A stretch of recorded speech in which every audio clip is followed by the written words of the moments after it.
আজকে আমরা শুরু করলাম, বীজটা পুঁতে দিয়ে গেলাম।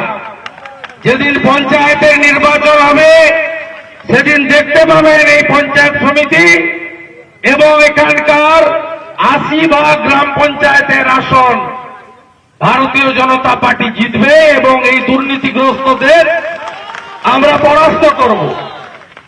আমি ধন্যবাদ জানাই তন্ময়কে, ধন্যবাদ জানাই সঞ্চালক অমূল্যদাকে, আমাদের এমএলএ ঘাটাল শীতল কাপাটকে, ধন্যবাদ জানাই আমাদের নেত্রী অন্তরা ভট্টাচার্যকে এবং সর্বোপরি কিষাণ মোর্চার এই কর্মসূচি গোটা রাজ্য জুড়ে চলছে। আমি স্বরূপ সামাই মহোদয় সহ তার কিষাণ মোর্চার টিমকে অভিনন্দন জানাই।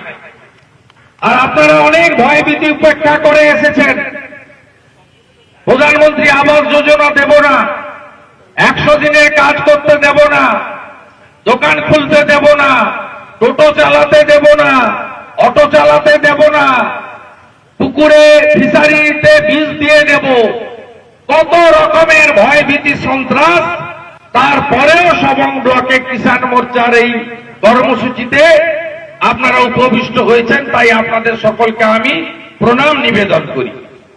আপনারা জানেন আমাদের দাবিগুলো কি। আমাদের রাজ্য সভাপতি ডক্টর সুকান্ত মজুমদার সিঙ্গুরের অবস্থান মঞ্চ থেকে তিনি বলেছেন গোটা রাজ্য জুড়ে প্রত্যেকটা ব্লকে যেখানে যেমন আমাদের ক্ষমতা আছে প্রত্যেকটি ব্লকে 300-র বেশি ব্লকে আমরা এই ডেপুটেশন করব, অবস্থান করব, কৃষকদের দাবি আমরা তুলে ধরব।